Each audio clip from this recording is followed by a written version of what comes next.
लाखेपुर एक गांव होता है जिसके आसपास और छोटा छोटा गांव हुआ करता है, पर सारे गांव के बीच में एक छोटा सा समुद्र होता है और गांव के लोग उसी समुद्री रास्ते से एक दूसरे के गांव आना जाना करते हैं क्योंकि वहां पे बस या ट्रेन की सुविधा नहीं होती। एक दिन राधे और लाल समुद्र की ओर जा रहे होते हैं, तभी हरि प्रसाद कहते हैं, अरे अरे कहाँ जा रहे हो, जो करना है जल्दी करना, सुना है यहाँ एक भूतिया जहाज आ चुका है। भाइयों, तुम सब दिन में तो यहाँ आ सकते हो, पर रात के समय सोच समझ कर आना। तभी लाल जी कहते हैं, अरे हाँ हाँ, तुम्हारी ये बातें बगल में रखो, अब ये समुद्र इतना भी बड़ा नहीं है कि समुद्री जहाज आए और हमें दिखे ही ना, चाहे वो भूतिया हो या ना हो। अब चलो भाइयों, ये अफवाह तो पुरानी हो चुकी है, ये भूत वूत कुछ नहीं होता, हमें तो बस समुद्री नाव चलाते रहना है। तीनों लोग दरअसल नाव चलाने का व्यवसाय किया करते हैं। वहाँ लोगों का कारोबार नाव चलाने का होता है, जैसे सड़कों में बस चलाने का। दूसरे दिन सुबह से रात हो जाता है, हरि प्रसाद को घर लौटने में देरी हो जाता है। तभी वह देखता है कि वहाँ एक बड़ी सी नाव उसके तरफ तेजी से आ रही होती है। वो डर के मारे वहाँ से भाग निकलता है और सवेरे वहाँ ढेर सारे लोग को इकट्ठा कर लेता है।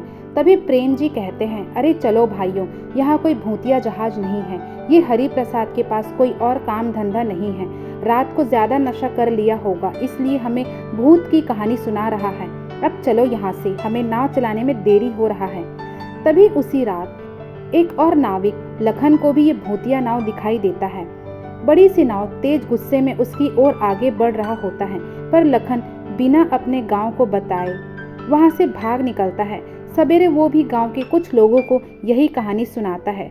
सभी योजना बनाते हैं कि रात को सभी छुपकर उस भूतिया नाव का पता लगाएंगे। तभी राकेश नाविक कहता है, तुम सब पागल हो चुके हो, हमारा पेट नाव चलाकर ही भरता है और तुम सब जानबूझकर कि वो एक भूतिया नाव है, तुम सब यहाँ आने की योजना बना रहे हो। क्या तुम सबको जीना नहीं है क्या?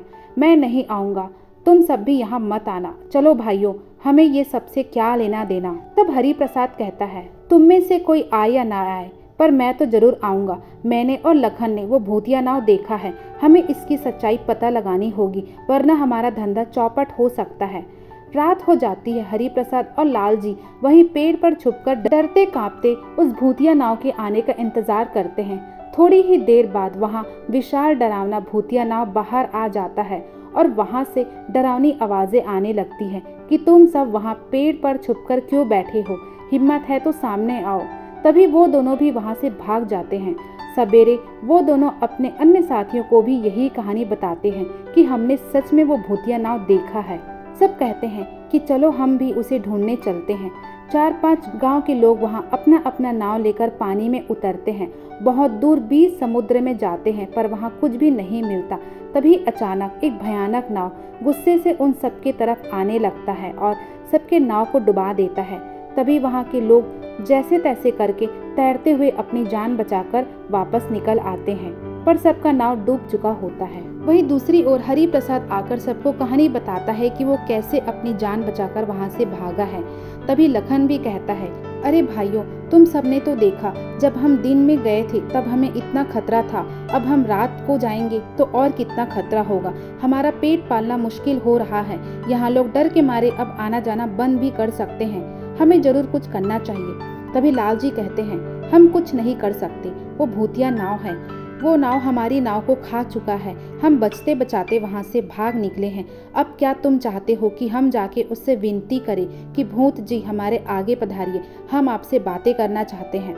तभी हरि प्रसाद कहता है, तुम दोनों लड़ना बंद करो, मुझे सोचने दो। क्या तुम सबने ऐसा सोचा है कि हो सकता है वो हमें कुछ कहना चाह रहा हो?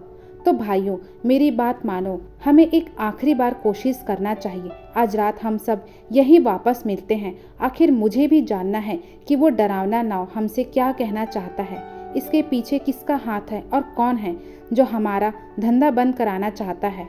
देखो भाइयों, अगर हम ये कदम नहीं उठाए तो हमारा काम रुक सकता है, लोग इस समुद्र से दूसरी ओर जा नहीं पाएंगे, हम सबका बहुत बड़ा नुकसान हो जाएगा। सभी लोग जैसे तैसे करके हरि प्रसाद का बात मान लेते हैं और रात को आने का इंतजार करते हैं। रात हो जाती है। सभी वहां अंधेरे में पेड़ पर छुपकर डरावनी नाव के आने का इंतजार करते हैं। सभी वहां डरते और कांपते खड़े रहते हैं। तभी तेज और भयानक आवाज आता है और साथ ही डरावना नाव सबके सामने आकर खड़ा हो जाता है। वहां से एक डरावनी आवाज आती है, यहाँ से भाग जाओ वरना मैं तुम सबको नहीं छोड़ूंगा। तभी हरि प्रसाद और उसके सभी साथी घुटने टेककर माफी मांगते हैं और हाथ जोड़कर कहते हैं, कौन हो तुम और हमसे क्या चाहिए? हमें छोड़ दो, हमें अपने बीवी बच्चों को पालना होता है। हम इस समुद्र में नाव चलाने का काम करते हैं, हमें कुछ भी नहीं पता।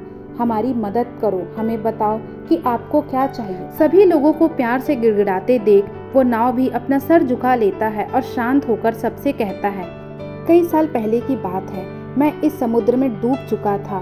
मैं समुद्र की गहराई में जमीन के नीचे कई सालों तक फंसा रहा। मेरे अंदर कई प्यारे मासूम समुद्री जीव जंतुओं का घर हुआ करता था। मैं कितने मासूम जीवों का सहारा था, वो सब मेरे अंदर घर बनाकर रहा करते थे। पर तुम सब इंसान देखते ही देखते इस समुद्र को अपने फायदे के लिए इस्तेमाल करने लगे और इसे इतना प्रदूषित कर दिए हो। तुम सबके आने जाने का सिर्फ यही एक समुद्र रास्ता है, पर फिर भी इसके बावजूद तुम सब इसके पानी को इतना गंदा कर चुके हो कि इसके समुद्री जीव अब मरते जा रहे हैं। तुम सब स्वार्थी इंसानों की वजह से समुद्री जीवों का जीवन अब नष्ट हो रहा है। ऊपर से देखने पर ये नदी बहुत ही सुंदर और साफ दिखाई देता है, पर तुम लोगों की वजह से नीचे गहराई पर कई जीवों जंतुओं का जीवन खतरे में आ चुका है।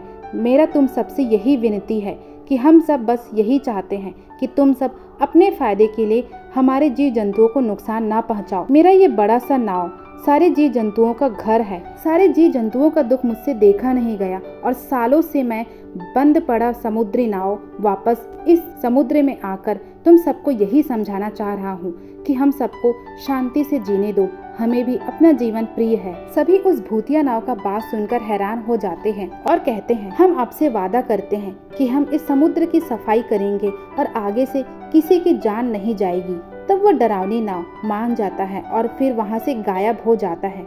सभी गांव वाले ऐलान करते हैं कि समुद्र में सफाई बनाए रखे और गंदगी ना फैलाए। उसके बाद वो डरावनी नाव फिर दोबारा कभी लौट कर नहीं आता।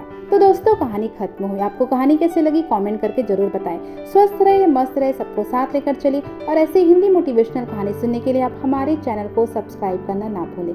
Thank you so much for listening me.